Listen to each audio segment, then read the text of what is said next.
ባል አስይዘው ቁማር። ደራሲ ዘሪሁን ገመቹ፣ ተራኪ ኢናያ። ለቻናላችን አዲስ ከሆናችሁ ላይክ፣ ሼር፣ ሰብስክራይብ በማድረግ ስራዎቻችንን አበረታቱ። ስለምትከታተሉን ከልብ እናመሰግናለን። አብራችሁን ቆዩ።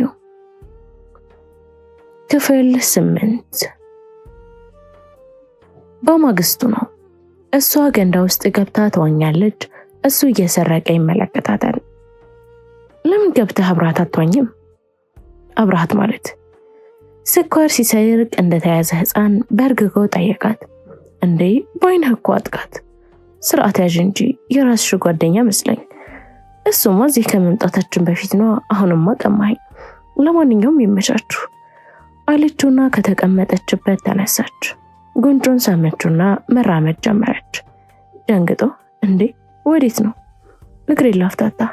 ልከተልሻ አለ። ከመቀመጫው እንኳን ለመንቀሳቀስ ሳይሞክር አይ ብቻዬን ይሻለኛል። እሺ ዞን ጠብቅሻለን ብሎ ሸኛት። ደስ አላት። ደስ ያላት ተንኮል ስላሰበች ነው። ትንሽ ራቅ እንዳለች እንዳያዩዋት ተጠንቅቃ በዛፍ ተከልላ ተጠማዘዘችና ወደ መኝታ ክፍል አመራች። እንደደረሰች ልብሷን ቀያየረች። ሻንጣዋን አዘጋጅታ ከቦርሳዋ ዘወትር እንደምታደርገው እነዛን የድመት አይን የመሰሉ ካሜራዎችን ድብቅ ቦታ አስተካክላ አስቀመጠች። ወደ ጊፍቲ ክፍል ስትሄድ ጽዳቷ እያጸዳች ነበር። ይህን ቻርጅ ከጓደኛዬ ተውሼ ነበር ልመልስላት ነው አለችና ዝም ብላ ገብታ ኮሜዲኖ ላይ ቻርጀሩን አስቀመጠች። የእሷን እይታ በሰውነቷ ጋርዳ እዛው ኮሜዲኖ አጠገብ ካለ የቴሌቪዥን ጠርዝ ላይ የካሜራውን አይን ለጠፈችው። መልሳ ቻርጀሩን አነሳችና እንደውም ሐሳቤን ቀየርኩ፣ እስክትመጣ ብትጠቀምበት ይሻላል ብላ ወጣ ሄደች። ቀጥታ የመኪናውን ቁልፍ እያወዛወዘች ወደ መድህኔ መኪናን ያመራችው። ከፈተችና ገባች። መኪናውን አስነስታ ኮሪፍቱን ለቃ ወጣች። 30 ደቂቃ ከነዳች በኋላ ስልኳን አወጣችና መኪናዬን ይዤ ከግቢ ወጥቻለሁ፣ ከ2 ሰዓት በኋላ እመለሳለሁ ብላ መልእክት ላከችለትና ስልኳን አጠፋችው። አዲስ አበባ ገብታ ቤቷ ከደረሰች በኋላ ነበር ስልኳን ስትከፍት ሰዓቱ 1 ሰዓት አልፎ ነበር። ከከፈተችበት ከ10 ደቂቃ በኋላ ተደወለላት። አንቺ የት ነሽ? እቤቴ። ማለት እቤቴ ነው አዲስ አበባ። ግን ጤነኛ ነሽ? ምን ሆንኩኝ ብለሽ ነው? ከንዴቱ ብዛት ድምፁ እየተቆራረጠና እየተርገበገበ ነበር። ምንም አሰኘኝ ያደረኩት። ለማንኛውም ለሹፌርህ ነግሬልሃለሁ። አሁን ቤት መጥቶ መኪናውን ወስዷል። ጠዋት እስከ 2 ሰዓት ይደርስልሃል። በጣም ታብሳጫለሽ። እኔ ሲሆን አንድ ይፈርዶብኛል። የሰው ከቤቷ ክለፍለፈሽ አምጥተሽ ባዶ ሜዳ ላይ ጥለሻት ትሄጃለሽ። ባዶ ሜዳ ላይ አይደለም አንተ ላይ ነው ጥያት የመጣሁት። አንተ ማለት ደግሞ እኔ ነህ? ምነው ተሳሳትኩ? አሽማጠጥሽ ማለት ነው በይጆ ብሎ ጠረቀመባት። እሷ ግን ሁሉም ነገር በእቅዷ መሰረት እየሄደ ስለሆነ ደስ አላት። 3 ሰዓት የጀመረችው ይኸው እስከ 4 ሰዓት ተኩል ላፕቶፓን አስተካክሏ ወደ ክፍላቸው እስኪገቡ እየጠበቀች ነው። ኦይ ተመስገን አለች። የጊፍቲ ክፍል ተከፈተና ገባች። የሱም ክፍል ተከፈተና ገብቶ ዘጋው። ልዩ መልሳ ተበሳጨች። እቅድ ያልሰራም ወይም ግምቷ ትክክል አልነበረም። በተለይ እስከዚህን ሰዓት ድረስ ወደ ክፍላቸው ሳይመለሱ መቆየታቸው ተስፋ ሰጥቷት ነበር። እነሱ ግን ይኸው ጨዋታቸውን እንደጠበቁ በየክፍላቸው ገቡ። ይህ ጉዳይ ደግሞ ልዩን ተስፋ ሲያስቆረጣት የእሷን ላፕቶፕ ሀክ በመድረግ እሷንም ሶደር ያሉትንም እነ ጊፍቲንም እየተመለከተ ያለው ቃል ደግሞ ፈገግ አለ። ልዩ ቆይ እስኪ ብላ ትኩረቷን መድህኔ ክፍል ውስጥ ትኩረት አደረገች። እሱ ላይ ምንም የመረጋጋት መንፈስ አይታይበትም። ዝም ብሎ ወለሉ ላይ ከወዲያ ወዲህ እየተመላለሰ ደቂቆችን አሳለፈ። ጊፍቲ ምንም የሚነበብባት የተለየ ስሜት የለም። ልብሷን አወለቀችና በፓንት ብቻ እርቃኗን ቆመች። ዋው ሰውነቷ ለኔም ለሴቷ ያጓጓል። እርግጥ ከመጠን ትንሽ ተረፍረፍ ያለ ውፍረት ይታይባታል። ቢሆንም ታምራለች በማለት አድናቆቷን ተናገረች። ቃል ደግሞ በግማሽ ትኩረት የሚያውቀውን ገላ እየተመለከተ በግማሽ ቀልቡ ደግሞ የልዩን ጉርምርምታና መቁነጥነጥ እየታዘበ ቀጣዩን ትዕይንት ለማየት በጉጉት መከታተሉን ቀጠለ። ጊፍቲ ከሻንጣ ውስጥ ሙሉ ፒጃማ ቀሚስ አወጣችና ለበሰች። ከዛ ሎሽን አወጣችና አልጋው ጠርዝ ላይ ቁጭ ብላ ከባቷ ጀምሮ ወደ ታች እግሮቿን መቀባባት ጀመረች። መድህኔ አሁንም ክፍል ውስጥ ሆኖ መንጎራደድን አላቆመም። በውስጡ ከፍተኛ የሐሳብ ፍጭት እየተደረገ ይመስላል። ድንገት እንደመባነናልና ወደ ጠረጴዛው ሄደ። ብዙም ያልተጠጣበት ብላክ ሌቭል ውስኪ ነበር። አንስቶ ያዘው። ትላንትና ማታ ልዩ ይህን መጠጥ ስለምትወድ ለሳ ብሎ ነበር የገዛላት። ሊያንደቀድቀው ነው ብላ ስትጠብቅ 2 ብርጭቆ ይዞ ከክፍል ወጣ። የቃልም ሆነ የልዩ ልብ በያሉበት ተንጠለጠለ። ሁለቱም የሚቀጥለውን ትዕይንት ለማየት ተነቃቁ። የጊፍቲ ክፍል ተንኳኳ። ማን ነው? ጊፍቲ መድህኔ ነኝ። ያለምንም ማቅማማት ቀልጠፍ ብላ ሄዳ ከፈተችለትና በራፉን ይዛ ቆመች። ከካሜራው ስለራቁ የሚያወሩት እየተሰማቸው አይደለም። ከደቂቆች በኋላ ከበራፉ ገለላለችና እሱን አስገባችው። በራፉን ዘግታ ወደ ነበረችበት የአልጋ ጠርዝ ተመልሳ ተቀመጠች። እሱ ውስኪውን ከነጠርሙዙ እንደያዘ ቆሟል። እንዴ ቁጭ በል እንጂ። እሺ አለና በሁለቱም ብርጭቆች ቀዳና አንዱን አቀብሎት አንዱን ይዞ ከፊት ለፊቱ ያለ ደረቅ ወንበር ላይ ተቀመጠ። የጠጣሁት ወይን ራሱ አድክሞኛል። አይዞሽ ምንም አይልሽ። ደግሞ አልጋሽ ላይ ነው ያለሽው። ከደከመሽ ወደ ኋላ ክንብል ብሎ መተኛት ነው። እኔስ ክፍሌ ነኝ፣ ክንብል ብዬ ተኛው። አንተ በሰላም ወደ ቤትህ መግባትህን ቅድሚያ ማረጋገጥ የለብኝም አለችው። ለዛ አታስቢ። ከዚህ ክፍሌን እስከሚደርስ ምን ያጋጥመዋል ብለሽ የምትሰጊ ከሆነ እዚሁ ከእግርሽ ስር እጥፍጥፍ ብዬ ተኛለሁ አላት። ጊፍቲ ከት ብላ የመገረም ሳቅ ሳቀች። ይህች ጠቃጠቃ ቃለ ማንሳት ነው ሰውዬ፣ በልጠጣጣ አድርግና ወደ ክላስ አለችው። መልስ ሊመለስላት አፉን ሲከፍት የእሷ ስልክ ጠራ። እርብትብት አለች። መድህኔ እየተከታተላት ነው። ስልኩን አላነሳችውም። ስልኩም እስከ መጨረሻው ድረስ አልጠራም። በመሃል ተቋረጠ። ስልኩን የደወለው ቃል ነው። ይህን ያደረገው ሆን ብሎ ስሜቱ እንደዛ እንዲያደርግ ስለገፋፋው ነው። ወይ በፈጣሪ አለች። ምን ነው? ማን እንዲደወለልሽ? ለዩም ባለችበት ሆና የዚህን ጥያቄ መልስ ለማወቅ ፈልጋ ነበር። ጓደኛዬ ነው መለሰች ጊፍቲ። ጓደኛሽ ማለት ፍቅረኛሽ? በለው። አዎ ፍቅረኛዬ። ይህን ያህል አደገኛ ነው እንዴ? አዎ ማለቴ ምንም ብታደርግ ምንም አይናገርም፣ አይኮርፍም፣ አይቆጣህም። በቃ ዝም ብሎ ነው የሚያልፍ። አልገባኝም። ታዲያ ይህ ምን ያስፈራል? ወይ ጉድ! ስላላየኸው ነው። የሚናገር ሰው እኮ አሪፍ ነው። ጥፋትህን ወዲያውኑ ያወራርድልሃል። ይህ ግን ውስጥህን በጸጸት ያከስለዋል። እሱማ አይቼዋለሁ እኮ በቀደም አብረን እንዳመሸን ረሳሽ እንዴ? አይረሳሁትም፣ ግን ቃልዬ ለማወቅ 1 ምሽት አይደለም 1 ዓመትም በቂ አይደለም አለችው። ልዩ ባለችበት ማጉራኗን ጀመረች።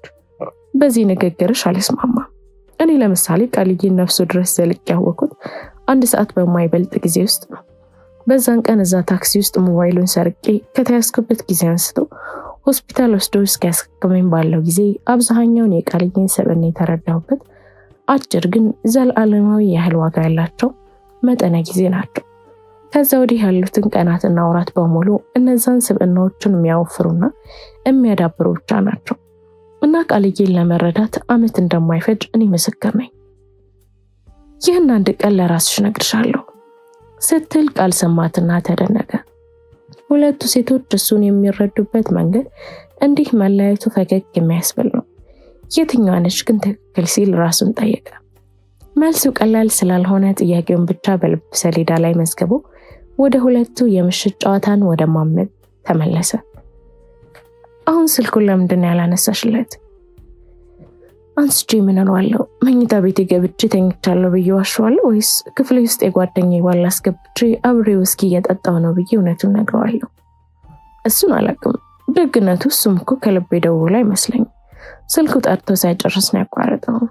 አይ እሱ ኮዳችን ነው። ስልክ ደውሎ 4 ጥሪ ድረስ ካልተነሳ አልተመቸኝም ማለት ነው። መልሼ እስክደውልለት ድረስ አይደውልልኝም። እስከ ነገም ቢሆን እስከ ሳምንትም ቢሆን አይደውልልኝም። ምናልባት ድህነቴን ካሳሰበው መልእክት ይልክልኝ ይሆናል። ልዩ ፈገግ አለች።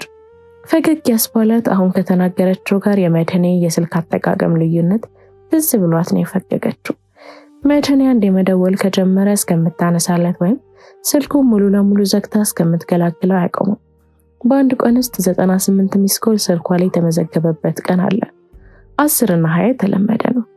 ይህ ማለት ደግሞ ከቃል የስልክ አጠቃቀም ጋር የሰሜን ፖልና ደቡብ ፖልን ያህል ተቃርኖ አለው ማለት ነው ስትል በንጽጽሩ ተገረመችና ትኩረቷን ወደ እነ ጊፍቲ መለሰች። ፍቅረኛሽ ነው ግን ማለት እርግጠኛ ነሽ? እንዴት እንደዛ አላለሁ?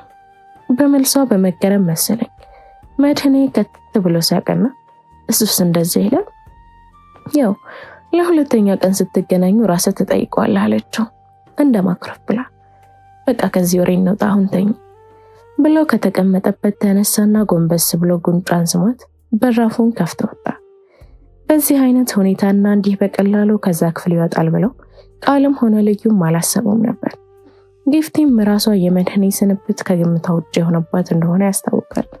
የሳማትን ጉንጮቿን በእጇ መዳፍ እያሻሸች ከተቀመጠችበት ተነሳችና በራፉን ቆለፈች። አልጋዋ ላይ ወጣችና አንሶላውን ገልጣ ገባች። ከዛ መብራቱን አጠፋች። ልዩም በንዴት ላፕቶፓን ስታጠፋ በዛኑ ቅጽበት ከቃል ኮምፒውተር ጋር የነበረው ግንኙነት ተቋረጠ። ልዩ ለመተኛት መዘጋጀት ጀመረች። በተመኘችው መጠን ጭን እንደ መፈላቀቅ የሚያደርስ ግንኙነት ላይ ባይደርሱም ጥሩ መቀራረብና የስሜት መፈታተሽ ስላደረጉ ለመጽናናት ሞከረች። ከምሽቱ 5 ሰዓት ቤት ክፍል ያልጋ ላይ ተኝቼ ስለ ቃል እያሰብኩ ነው። መቼስ ቃል ብዬ እናንተንም ማሰለቻችሁ አይደል? ምን ላድርግ ተለክፌ ከሆነ እንቅልፌ መጥቷል። ግን ከመተኛት በፊት እሲን ማየት ፈለግኩ። ማለቴ በተለያየ ቀን ከመተኛት በፊት የጸለያቸውን ያልተለመዱ አይነት ጸሎቶች እሱ ቤት በቀበርኩት ስውር ካሜራ አማካኝነት ቀድቼ ላፕቶፕ ውስጥ አሉ። ከነሱ መካከል 1-2ቱን ማድመጥ ፈለግኩ። በዛውም ለኔም እንደ ጸሎት ሆኖ ይቆጠርልኝ ይሆናል። ከዛሬ 10 ቀን በፊት የጸለየው ነው። የዛሬ ሳምንት የጸለየው ደግሞ በእኔ ላይ የሆነ ያለው ሁሉ ትክክል ነው። በዙሪያዬ ምንም ገደል የለም። የመታን እንቅልፋ በንቃት እየተራመድኩ እንዳልሆነ ላስታውሰኝ እንጂ ሊያደማኝ ፈልጎ አይደለም። እየበሰበሰ ያለውን ነገር ከመበስበስ በኋላ ህይወት መስጠት ስላለ እየረገፈ ያለው የጠወለገና ደረቅ ቅጠል አዲሱና እንቡጦች ቅጠሎች ይበልጥ እንዲያብቡና እንዲያፈሩ ነው። ከሶደሬ ከተመለሱ 20 ቀን አልፏቸዋል። ዛሬ ለሳምንታት ያቀደችው ነገር የምትፈጽምበት ቀን ነው። አዎ የምትፈጽመው ነገር የጽድቅ ስራ አይደለም። አእምሮ የሚጨመድድ ከሳጥናኤል አእምሮ ካልተቀዳ በሰው ሐሳብ የማይታሰብ ነገር እንደሆነ ታውቃለች። ግን ደግሞ በነፃ የሚገኝ ነገር የለም በሚል ራሷን ለማጽናናት ገፍታበታለች። አዎ ቃልን የራሷ ለማድረግ እሷን መክፈል የሚገባትን መስዋዕትነት በፈቃደኝነት ለመክፈል ቆርጣለች።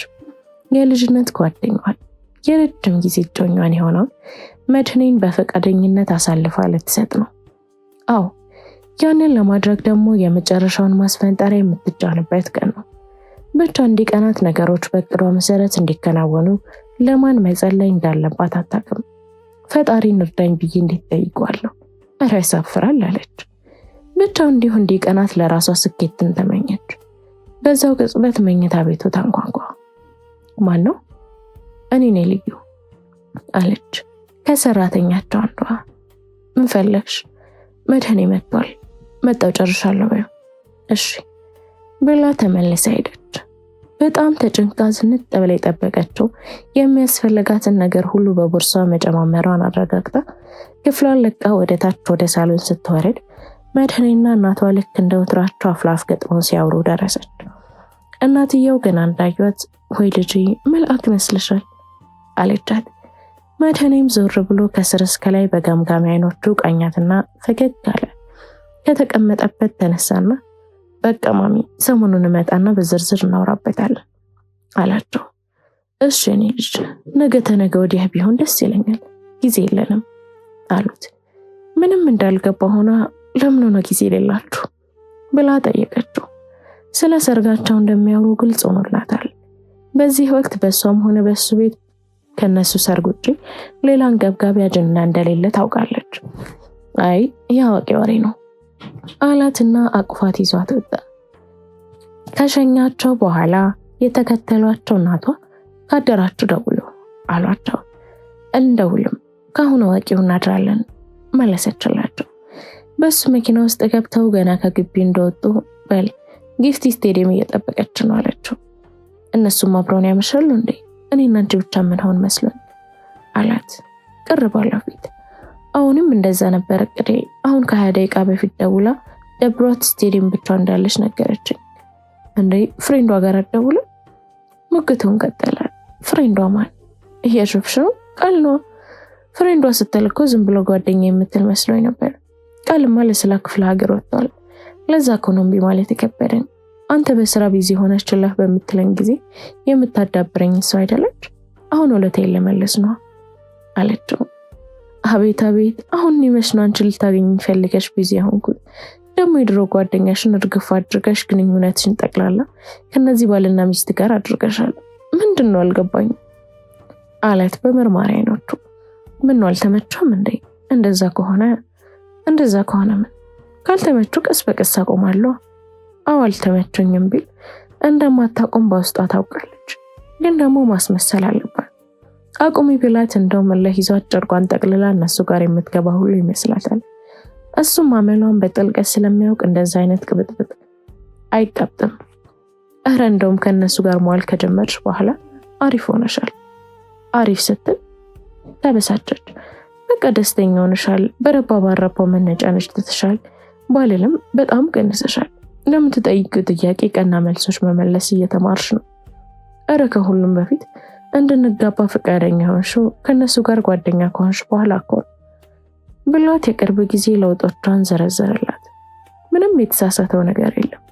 ሁሉንም በአስተውሎት ታዝቧል። ችግሩ ከለውጦቹ ጀርባ የሸገገችው ድብቅ ሚስጥራዊ ተልእኮውን አለማወቁ ነው። ምናልባት በእነሱ ፍቅር ቀንቼ ይሆናል። እረ እንኳን ቀናሽ፣ እኔ ተጠቃሚ ሆኛለሁ። ዛሬ እንደውም እንደዚህ ተቆነጃጅቼ የወጣሁት የሆነ ነገር ሰርቼ ሰርፕራይዝ ላደርግ ነበር። ግን አሁን ጸባይህን ሳይ አይገባህም። አይኖቹ በሩ። ምንድን ነበር ልትሰጪኝ ያሰብሽው? እስከ ዛሬ ሰጥቼ የማላውቀውም። በደስታ ተፍነከነከ። በአንድ አፍ አንድ ያስብሽ ወስነሻል ትሰጪኛለሽ። እስኪ እስከ ምሽቱ ያለህን ጸባይ ታይቶ ምናልባት አንጠልጥላቶቹ። በዚህ ጊዜ ስቴዲየም ደርሰው ነበር። ጊዮን ሆቴል በራፍ አካባቢ መኪናቸውን አውቁምና ደወሉላት። ቅርብ ስለነበረች መታ ተቀላቀለቻቸው። ወደ ፒያሳ ነዳው። ምነው ፒያሳ ይሻላል እንዴ? ልዩ ነች የጠየቀችው። አይ የሆነች ጉዳይ ስላለችብኝ ነው። ደረስ ስንልና እንደውም እዛው ኢሊሊ ራት በልተን ከዛ ወደምትፈልጉበት ጭፈራ ቤት እንሄዳለን። ጊፍቲ ፈገግ አለች። ቀጥታ ፒያሳ ወደሚገኙ መደዳ ወርቅ ቤቶች ነበር ይዟቸው ሄደው። ላዩ ራሱ ያልጠበቀችው ነገር ስለሆነ ግራ ተጋባች። እሱ ራሱ ቀድሞ ያሰበበት ጉዳይ አልነበረም። ሰጥሃለሁ የምትለው ቃል ከአንደበቷ ተስፈንጥራ ስትወጣ በውስጡ በተፈጠረ ፈንጣዛና በምርቃና ድንገት ብልጭ ያለለት ሀሳብ ነው። ምነው ምን መጣ ጠየቀችው። ቀለበታችንን ሳንመርጥ የቀለበቱ ቀን ደረሰ እኮ። እንዴ ገና 2 ወር ይቀረናል እኮ። 2 ወር ምን አላት አይደል ጊፍቲ አለ ወደ እሷ ዞሮ ድጋፍ እንድትሰጠው በሚፈለግ ንግግር። እሷ የሰማቸው አይመስልም። ቅዝዝ ብላ ጭልጥ ያለ ሀሳብ ውስጥ ገብታለች። ጊፍቲ ታድላችሁ። አዎ ትክክል ነው። 2 ወር በጣም አጭር ጊዜ ነው አለችና ተያይዘው ወደ ውስጥ ገቡ። ተገቢውን ቀለበት አማርጦ ለመግዛት ከ30 ደቂቃ በላይ የፈጀባቸው። በመጨረሻ እንደውም ጊፍቲ አሪፍ ነው ብላ ያሰበቻቸውን የዳይመንድ ፈርጥ ያለበት ቀለበት ነው ሁለቱም በአንድ ድምፅ ተስማምተው የተገዛው። የሁለቱንም ቀለበት ሰጣትና ቦርሳ ውስጥ በመክተት እየተሳሳቁ ተያይዘው ወጡ። እንዳለውም ኢሊሊ ሆቴል ጎራሉና እራታቸውን በልተው ሲወጡ 3 ሰዓት አልፏል። አሁን ጭፈራ ቤት ለመሄድ ትክክለኛው ሰዓት ነው አለ መድህኔ ፍንድቅድቅ ባለ ድምፅ። አዎ ግን እናንተ ብትሄዱ ይሻላል። ከዚህ በላይ ካመሹ አከራዮቼ ውጭ በራፍ አይከፍቱልኝ አለች ጊፍቲ። እኛም አይከፍቱልንም ሲል መለሰላት መድህኔ። አይ ቢሆንም እናንተ የራሳችሁ ማለት የወላጆቻችሁ ቤት ነው። ጨክነው አይጨክኑባችሁም። እኔ ግን ክራይ ቤት ነው። ክንዷን ያዘችና ናይ ባክሽ እስከ 4 ሰዓት እስከ 5 ሰዓት ዘናለንና አዲሱ ቤታችን ሄደን የምናድረው አይደል መድህኔ? አዎ ጥሩ ሐሳብ ነው አለ። እሱም ያላሰበው አዲስ ሐሳብ ነው ያመጣቸው። መኪና ውስጥ ገብተው መድህኔ መንዳት ከጀመረ በኋላ እንዴ አዲስ ቤት ተከራያችሁ እንዴ ስትል ጠየቀች። አይ የኔ ፍቅር አሪፍ ቤት ገዝቶ ሰርፕራይዝ አድርገኝ አለችና መልስ ሰጠቻት። ለቤት ያላትን ፍቅር እሷም ሆነች ቃል ደጋግሞ ነግሯታል። ለዛም ነው አይን አይኗን እያየች አድምቂያ ያወራች ያለችው። ለእናንተ እኔ ደስ ብሎኛል አለች። የንግግሯ መዝረክረክ ግን ደስ እንዳላላት ያስታውቅባታል። ሰዎች የተለየ ሀሳብ አለኝ። ልዩ ነች ተናጋሪዋ። ምንድነው? ለምን የሚያስፈልገው መጠጥ ገዝተን ቀጥታ ወደ ቤታችን አንሄድም? ግርግሩ ብቻ ነው የሚቀርብን። ሙዚቃው እንደሆነ ቤት አለ እንቀውጠዋለን። መድህኔ ሁለቱንም እያፈራረቀ አያቸው። ወይ በቃ ለካ ጊፍቲ ጭፈራ ቤት ትወዳለች አለች ልዩ። አውቃ ነው እሷን ይሉኝታ ውስጥ ለመጨመር አስባ ይቺን አረፍተ ነገር የሰነዘረችው። እረ በፍጹም አሪፍና የተለየ ሀሳብ ነው ያመጣሽው። እንደውም ጭፈራ ቤት አድርዤ ነገ ጠዋት ተነስቼ ቢሮ መግባት ይከብደኛል እያልኩ እያሰብኩ ነው። መድህኔም እንግዲያው ወደ ቤት ነዳሁት አለና አቅጣጫውን አስተካከለ። ከሀያት ሪል ስቴት ወደ ተገዛው ግዙፍ ቪላ ነው የነዳው። መንገድ ላይ ቆሞ ሴቶችን መኪና ውስጥ አስቀምጦ ማታ አይነት መጠጦችና የተወሰኑ የሚበሉ ነገሮችን ገዝቶ ተመለሰ። ቤት ሲደርሱ 4 ሰዓት ተቃርቦ ነበር። የመኪናውን ጥሩምባ ቢያንጣጣም በቀላሉ ሊከፈት አልቻለም። ወርዶ በእጁ ጭምር መቀጥቀጥ የግድ ሆኖበት ነበር። ከዛ ዘበኛው በድንጋጤና በማለክለክ መጥቶ ከፈተና በተደናገጠ ድምፅ ጋሽዬ ይመጣሉ ብዬ ስላላሰብኩ እንቅልፌቱ ጣለችኝ፣ እንደው ይቅርታ ተሽቆጠቆጠ። ችግር የለውም ብሎ አረጋጋው። ኮፈኑን ከፈተና ይህችን ዕቃ ወደ ሳሎኑ ሰደለኝ አለው። ዘበኛው በታዛዥነት አንከብክቦ ወደ ሳሎኑ ከነፈ። ጊፍቲ በግቢው በትፈዛ ከግራ ወደ ቀኝ አይኗን እያወረሰች ታያለች። የምትደርገውን እየተከታተለ እንዳልሆነ ሰው ችላ ብላ ክንዷን ያዘችና ወደ ቤት ይዛት ገባች። ከሳሎኑ ጀምራ እያንዳንዱ መኝታ ቤት፣ መታጠቢያ ቤቶችን፣ ኪችኑን አስጎበኘቻት። እንግዲህ ልጅ እስኪመጣ ድረስ ለኛ ይበቃናል አለቻት። ትቀልጃለሽ አይደል? ምን እቀልዳለሁ? እኔና እናቴ ከሰራተኛችን ጋር የምንኖርበት ቤት እኮ የዚህን 3 እጥፍ ይሆናል። ከዛ ወጥቶ እዚህ መኖር ብቻ ይሁን፣ አሪፍ ነው። እና ከ2 ወር በኋላ ልትጋቡ ነው ጠየቀቻት። አይ ከ2 ወር በኋላ ምርቃቴ ስለሆነ ቀለበቴ ነው። በደባልነት የሚደረገው ሰርጋችን ከ3 ወር በኋላ ነው። ምን ይታወቃል፣ አብረን እንሞሻር ይሆናል። አይ ብለሽ ነው አለቻት ትክዝና ቅዝዝ ብላ። አዎ የፈለገችውም እንዲህ ውስጧን መበጣጠስና ተስፋ ማስቆረጥ ወይም ማስጎምጀት ነበር። እርግጠኛ ነኝ ይሄኔ ስንቴ ምን አለ ይህ ቤት የግሌ በሆነ ብላ ተመኝታለች። እንግዲህ ይህን ቤት ከፈለገች የቃልዬን እጅ ለቃ የመድህኔን እጅ መያዝ አለባት ማለት ነው። ያ እንደምታደርግ ደግሞ ከዛሬ ጀምሮ ምልክት ልትሰጠኝ ይገባል። ጊዜ የለንም ስትል ራሷን ከጎኗ ቆማ በውስጧ አብሰለሰለች። ጉብኝታቸውን ጨርሰው ወደ ሳሎን ሲመለሱ መድህኔ ጠረጴዛውን በመጠጥና በሚበሉ ቀላል ባሉ ምግቦች ሞልቶት ግዙፍ ስፒከር ያለውን ቴፕ አዘጋጅቶ ጠበቃቸው። የኔ ፍቅር ምርጥ እኮ ነህ ብላ ተንጠልጥላበት ጉንጩን ሳመችው። መቼ ዛሬ ከወትሮ በተለየ ሁኔታ ቁልትልት ብዬበታለሁ ስትል ራሷን ታዘበች። ጊፍቲ ሶፋ ላይ ቁጭ አለች። ምን ልቅዳላችሁ? መድህኔ ጠየቀ። ወይን ቢሆን ደስ ይለኛል መረጠች ጊፍቲ። አው ከቀላልን ጀምር፣ ለኔም ወይን። ልዩም ከጊፍቲ ምርጫ ጋር ምርጫዋን አስማማች። እንግዲያውስ ቆንጆ የፈረንሳይ ወይን ያለ አለና ከተኮለኮሉ ጠርሙሶች መካከል አንዱን መዞ በእያንዳንዳቸው ብርጭቆ ቀዳላቸው እና የራሱንም ይዞ ከፊት ለፊታቸው ቁጭ አለ። መጠጡ በወይን ቢጀመርም ወደ ውስኪ ሲሸጋገር 1 ሰዓት አልፈጀበትም። 6 ሰዓት ላይ ተኪላ ነበር ሽት እያደረገ የነበረው። ዳንስ ጭፈራው ቀውጥ ያለ ነበር።